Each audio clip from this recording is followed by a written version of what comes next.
मृत्यु एक ऐसा रहस्य जिसे आज तक कोई समझ नहीं पाया। हर धर्म, हर संस्कृति में इसके बाद की यात्रा को लेकर अपने अपने विचार हैं। आज मैं आपको एक ऐसी सच्ची घटना सुनाने जा रहा हूं जहां गौतम बुद्ध ने मृत्यु के 13वें दिन के रहस्य को उजागर किया था। एक दिन श्रावस्ती नगरी से एक ब्राह्मण गौतम बुद्ध के पास आया। उसके चेहरे पर दुख की गहरी लकीरें थीं। उसकी आवाज कांप रही थी। ब्राह्मण: भगवान, मेरे पिता की मृत्यु को आज 13 दिन हो गए हैं। हमने सारी विधियां की, श्राद्ध भी किया, लेकिन मेरे मन में एक सवाल बार बार उठता है, क्या उनकी आत्मा को शांति मिल गई होगी? क्या सच में 13वें दिन आत्मा को मोक्ष या अगली यात्रा का मार्ग मिलता है? बुद्ध थोड़ी देर मौन रहे। फिर उन्होंने एक पात्र मंगवाया। उस पात्र में कुछ पानी, घी और मक्खन डाला। बुद्ध ने एक शिष्य से कहा, इसे पास के तालाब में डाल दो और देखो क्या होता है। थोड़ी देर बाद शिष्य लौटा और बोला, भगवान, मक्खन ऊपर तैर गया और पानी नीचे बैठ गया।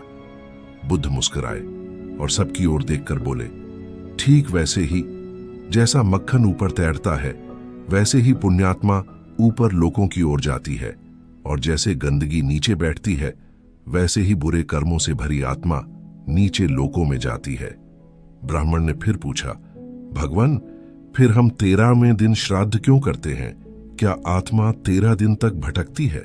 बुद्ध बोले, श्राद्ध आत्मा के लिए नहीं, जीवितों के लिए होता है। ये तुम्हारे मन को शांति देने का माध्यम है।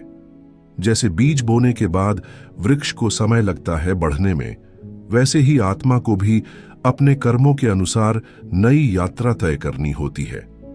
13वां दिन कोई अंतिम दिन नहीं, बल्कि एक अवसर है आत्मनिरीक्षण का।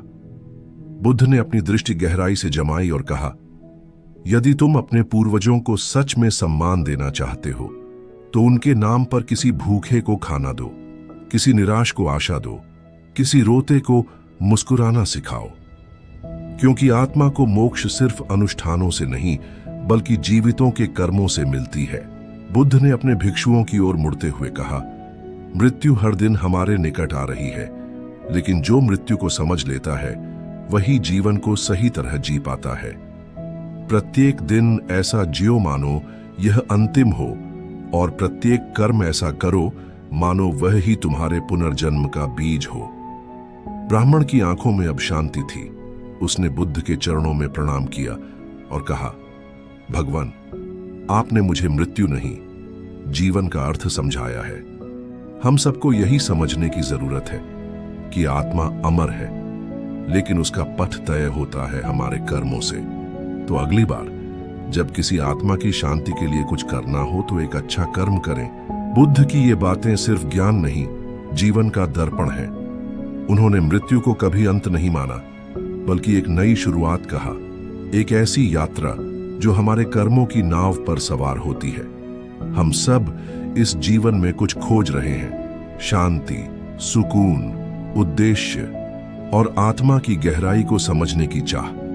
अगर इस कहानी ने आपके मन को छुआ हो, अगर एक क्षण के लिए भी आपने भीतर की शांति को महसूस किया हो, तो मैं आपसे निवेदन करता हूं, ऐसे ही और प्रेरणादायक विचारों, बुद्ध की अनमोल शिक्षाओं, सच्ची घटनाओं और आध्यात्मिक कहानियों के लिए हमारे चैनल अनमोल सीख से जुड़िए। यह केवल एक YouTube चैनल नहीं, बल्कि उन सभी के लिए एक आध्यात्मिक संगति है जो जीवन को गहराई से जीना चाहते हैं। यहाँ हर कहानी एक सीख छोड़ती है, हर शब्द मन को छू जाता है, और हर वीडियो आपको थोड़ा और आप से मिलवाता है।